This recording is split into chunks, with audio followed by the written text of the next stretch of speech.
Hai guys, selamat datang di channel Story Kaori, channel kedua dari artikel YouTube.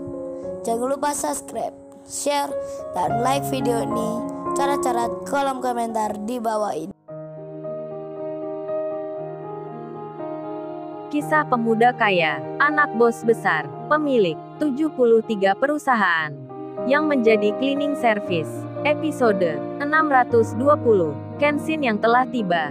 Langsung didatangi beberapa orang yang tak dikenalnya. Mereka menyatakan, adalah orang-orang bawahan, yang diperintah oleh bosnya. Bosnya itu bernama Pak Hendra. Sebutan lama yang dikenal oleh mereka. Kemudian salah satunya pun bicara, "Oh ya mas, kita di sini. Kita semua ini untuk melindungi Anda dari percobaan pembunuhan yang dilakukan oleh seseorang." Informasinya pun kita dapatkan dari seseorang yang sangat dipercaya. Orang itu menyebut nama tantenya Rena, serta si Rena pula. Kenshin terkaget jadinya. Ada peristiwa yang tak diketahuinya. Seseorang yang mencoba berbuat jahat ke dirinya. Hal itu pun didengar juga oleh pegawai staf di sampingnya, hingga membuat mereka menjadi panik.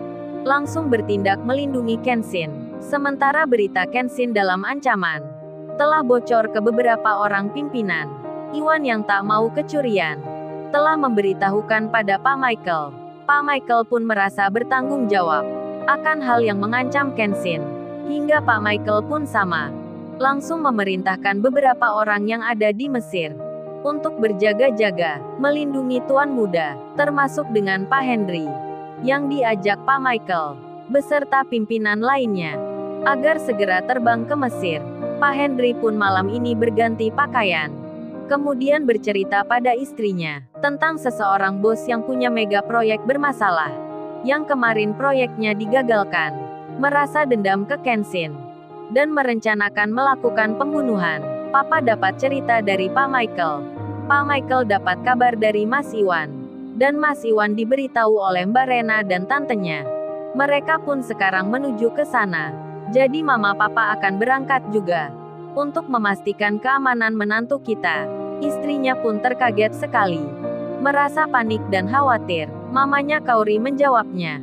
Kalau gitu pak, cepat-cepat papa ke sana. Dan beritahu juga yang lainnya. Agar melindungi menantu kita pak. Mamanya Kaori merasa takut akan berita yang didengarnya. Hingga tak sengaja, pembicaraan itu juga didengar oleh Kaori. Kaori langsung keluar, menghampiri papa dan mamanya. Kaori panik-panik jadinya, gelisah, resah dan cemas sekali. Hingga langsung berkata, "Papa Kaori akan ikut juga." Kaori tadi bermimpi gak enak tentang Kenshin. Papanya pun kaget sekali.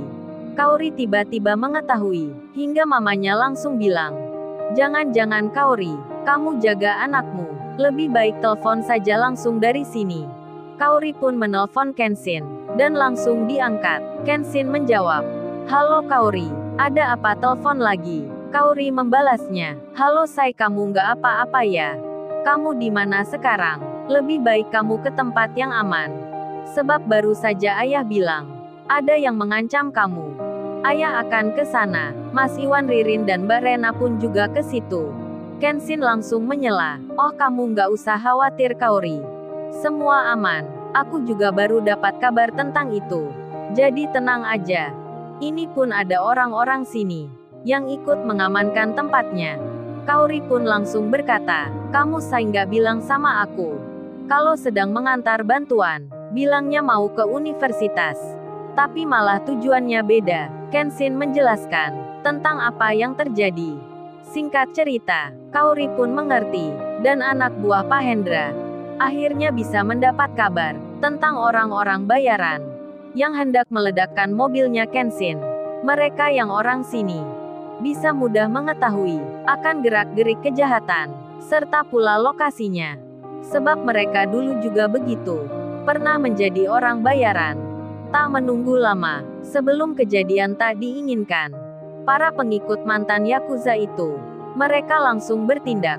Segera menggerebek lokasinya, hingga didapatkan buktinya. Senjata yang akan dipakai menghabisi Kenshin, termasuk bom yang akan diledakkan.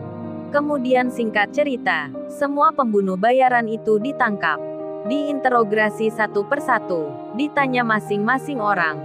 Siapa yang memerintahnya? Mereka pun berkata, tentang Mr. Tanli, pengusaha yang sekarang menginap di Hotel Bintang 5, yang bernama Hotel Mercury. Pihak keamanan pun segera bertindak, akan menangkap pimpinan itu. Namun setelah sampai lokasi, mereka semua sudah tak ada. Terlihat telah melarikan diri. Mr. Tanli rupanya memakai orang bayaran untuk membunuh Kenshin. Tapi semua menjadi gagal, karena adanya kelompok lain yang mencegahnya. Bahkan sekarang Mr. Tanli dikejar. Jadinya Kenshin pun di sini aman. Tak ada lagi yang mengancam. Kaori langsung diberi kabar. Kaori pun jadi tenang. Singkat cerita, setelah beberapa jam, Iwan, Ririn dan Rena akhirnya telah tiba. Kenshin menjemputnya di bandara. Tentu saja Iwan dan Ririn, serta Rena dan tantenya, tak mengetahui ada Kenshin yang sekarang ada di luar. Si Rena yang berjalan, tiba-tiba dihampiri Kenshin. Kenshin memakai topi dan lengan panjang. Kenshin rupanya menyamar. Dan Kenshin langsung bilang, "Oh ya Mbak Rena, apa mau naik taksi saya? Taksi saya ada di depan. Kalau berminat saya antar sampai tujuan." Kenshin bicara itu dalam bahasa Inggris.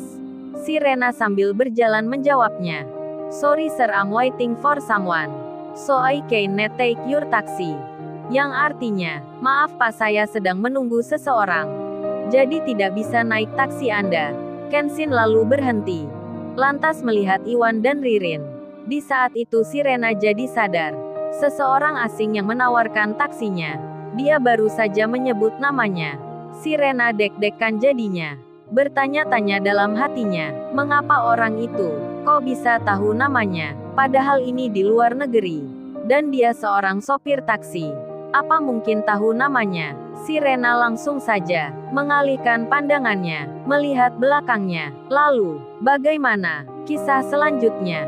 Subscribe channel ini untuk episode berikutnya. Terima kasih.